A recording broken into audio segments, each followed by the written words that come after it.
Ladies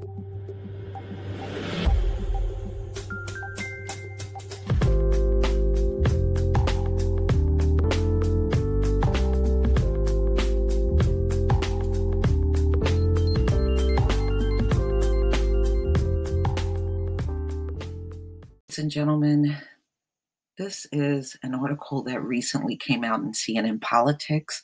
Poll: Trump is as strongly disliked now as Nixon before he resigned. This came out Saturday, August 11th, 2018. I am not surprised. There are many in Trump's party that said they don't even trust him when he meets with foreign leaders, and some that just simply don't trust him at all. I mean, you saw what happened the last time he met with Putin. He was all pro-Russia and talking against his own people, which is really treasonous when you really think about it. So 20% of the people are saying Trump is doing a good job. Another 20 said pretty good. 13% said fair. And 45% of the people said Trump is doing a poor job. And of course, you can see this split between party lines as well. Only 2% of Democrats say Trump is doing an excellent job. 49% of the Republicans say that he's doing an excellent job. Democrats are far more likely to give a poor rating of 80%. Wow, that's pretty high compared to 6% of Republicans. So there's a lot going on. You know, there's never any lack of drama in Washington. And, you know, Trump recently went out on Twitter and pretty much outed his son, Donald Trump Jr. And there's now people that believe in Mueller's investigation, Donald Trump Jr. and his son-in-law may be in deep trouble.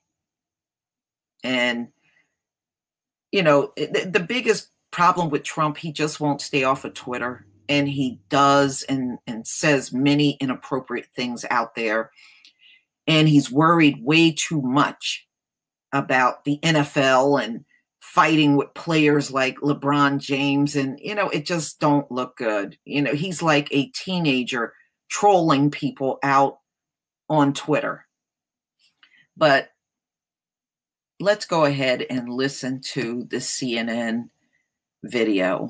Carl, I mean, you know, to hear Congressman Hurd essentially saying the president shouldn't be in one-on-one meetings. That was an astonishing exchange with you. A Republican congressman said the president of the United States cannot be trusted to meet alone with a foreign leader. And then we have, for the first time, a wave of Republicans, including Mitch McConnell, including Speaker Ryan, saying in essence that the president of the United States, whether because he is not capable or whether he has colluded in some way or whether he is incoherent in his approach to policy, cannot be entrusted with the national security of the United States. That's really what we have heard today. We've never seen anything like this in our modern history. We are having serious people, both publicly and privately, Republicans and Democrats, questioning the loyalty of the president of the United States to our own country. This is extraordinary. It never happened with Richard Nixon. Although no modern president has been put in this position by himself, by his own actions, not by the accusations of others.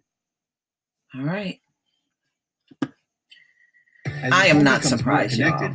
Seriously, I'm not surprised. I think that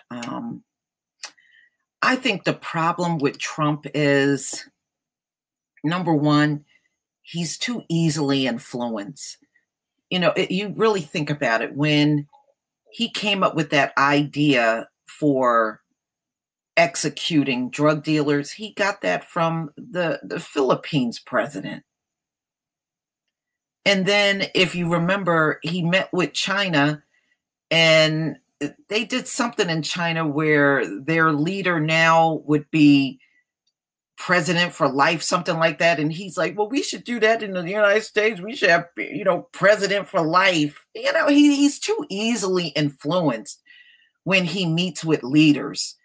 You know, it don't take much for him to get on the side of these foreigners.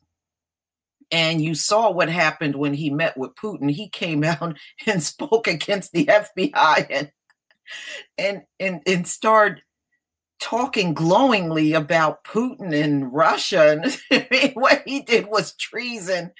I mean, big time treason. But this is what Trump does. This is just him. You know, sometimes you got to just understand maybe he is just not, you know, maybe he just can't do these things, you know? And I'm always leery about somebody that puts the kind of stuff that he does out on Twitter, which is not presidential at all. I mean, some of the things he put out there, I would not have wrote that shit as a teenager. And not to mention, he's always claiming any black person in sports and politicians all got low IQs. You know, that white supremacist talk, you know, that garbage. But he does this and proceed to spell things wrong. So, I mean, how high is your IQ, Trump? You know, LeBron James is putting kids in school. You're putting them in cages. But please tell me what you think, ladies and gentlemen. Please leave your comment and subscribe. Don't forget to hit on the notification bell, and I'll see you on the next video. Peace, family.